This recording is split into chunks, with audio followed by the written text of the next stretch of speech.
Hey everybody, Brandy here doing my comments from my stampin' studio here at stampmesomelove.com, and I am so happy today to share with you a card that I created using some beautiful stamp sets from Maker Forte. Now, I will have to tell you, in full disclosure, I really got inspired to do this card after seeing a recent blog post from Kristina Werner. She did this basically the same card, except with the different stamp sets, and hers was a slimline card, although this one is a regular A2 size, but the concept was basically the same, and I thought her card was so pretty that I thought I'd try to recreate it on my own. So let's get started. Alright, so the first thing we're going to do is we are going to set up our poinsettia stamp, and I've placed this in the MISTI, and I've got the paper, which is the Mercury cardstock paper from Maker Forte, there in the corner, and I've placed that poinsettia up in the corner, top left hand corner, and using the embossing powder tool just to get off all the static, and getting ready to put some sticky adhesive, or no, excuse me, sticky embossing ink here, which is the color Hive from Maker Forte. And I had done some testing with this paper before, and you can't really see the embossing ink once you've inked it on. I don't know if it's the shimmery texture to the shimmery coating to the paper or whatnot, so I was a little bit overboard there trying to make sure that I had enough ink on there. So I'm just going to press that in, and again, with this Mercury paper, you don't really see the embossing ink on the paper. So just be forewarned, if you use this with that particular cardstock, you're going to think that I don't have enough ink on there, and you're going to be trying to put a whole lot more in there. So if you can look at it now, you don't really see that it's there, but trust me, it is. Alright, so now what I'm doing here is I'm just going to put some of the Hero Arts gold embossing powder over the card, and for some reason I had thought I had inked up that right hand lower corner and was just going crazy with the embossing powder, but really I was only inking up that top left, and so I've got it there, and you can see that the ink did in fact transfer over to that paper. And just going to use the little brush tool from Maker Forte to brush off all the excess, and it really looks nice. Right now it's just the loose powder, and I'm going to flick off some of the powder by kind of, tapping on the back there just to get all that excess powder off. This is a pretty delicate stamp set, so there's very thin lines to it, so you have to be careful when you flick that off that you're not flicking off too much. And then I'm just going to heat set it with my heat tool and watch the sentiment, but the stamp set just sort of pop up, and it looks really nice with that that gold color against the shimmery Mercury paper. I mean, I thought it was a nice complement to it. So here you can see a close-up of it. So it looks really pretty under that on that shimmery paper, and I'm just going to take the card front and I'm going to flip it. And so I just left the stamp set in the same position. I just wanted to get the corner of the card front on opposite ends, and so I just left the stamp set where it was and ink it up again, and just repeat the whole process.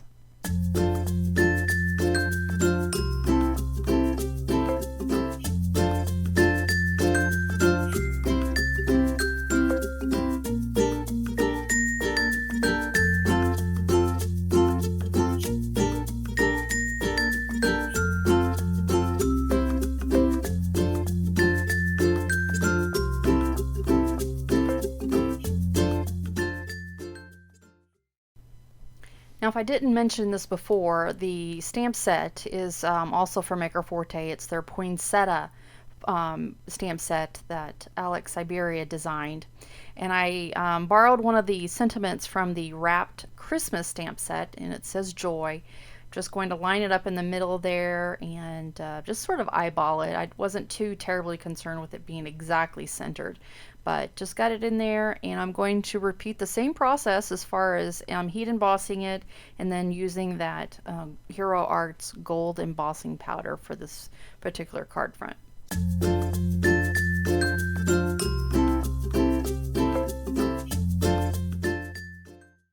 Now, as you can see, this alone, just with what I've got here, it's a really beautiful card front.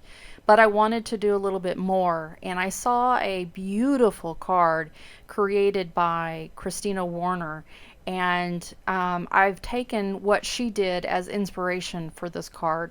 She did a slimline card, but it was same concept. And she masked off some of the poinsettia. She didn't use the same stamp set, but it was a different poinsettia. And so what I've done here is I'm just creating a mask, and I used the stamp set and inked over the Gina K masking paper. And it doesn't matter what ink you use for this, but you definitely want to make sure that you've got a sharp image around the edges. At least the center of the stamp set doesn't really matter, but I wanted to make sure that I had a nice clean line on the edges, because I'm going to go ahead and trim this mask so it will lay over the poinsettias that I have stamped on the card front. Now, when you're cutting these masks, you want to make sure that you're cutting as close to the line as possible. You don't really want any of that white to show through or show on the outside of the line, because when you do that, you're going to create a harsh line if you're ink blending or anything on top of that mask. So right now I was just sort of figuring out which side of the mask I needed to be concerned about, because I didn't use the entire stamp on that card front. So I figured out which side I was going to be masking up, and I'm using my small scissors to try to get as close to that black line without going inside as possible. So I'm just going to speed up this process, but I'm basically going to create two masks, and I'm going to fussy cut it out so then I can mask over the embossed image on the card front, and I'm going to do some ink blending.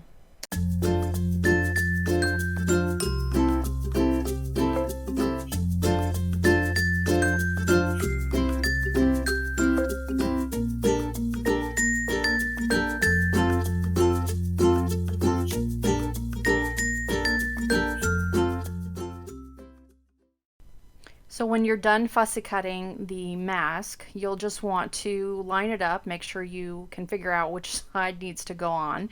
And so you just peel back the little paper on the back and just place it there on the card.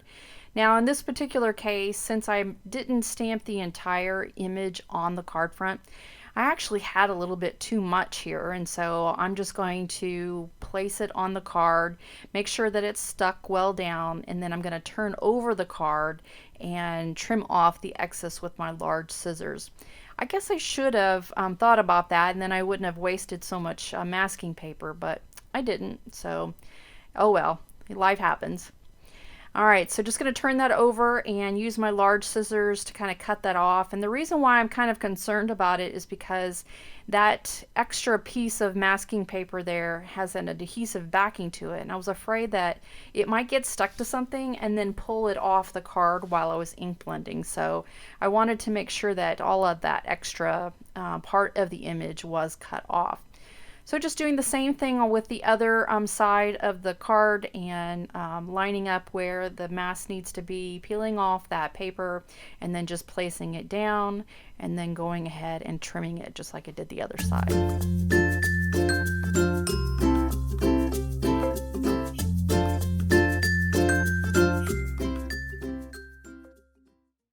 Alright, so now it's time to blend some distressed ink onto the card. Now, I tried different colors. I tried some of the redder colors in the distressed oxide, or the Distressed Ink collection, and none of them really stood out against that red mercury cardstock. So the only color that I had in my stash that really worked with this particular cardstock was the ground espresso, and I used the Distressed Ink and not the Distressed Oxide ink because I wanted more of a darker, richer color that would come out and be sort of like a shadow. So just, you know, using the tool that I'm using right here is not the one that I have ended up using or liked.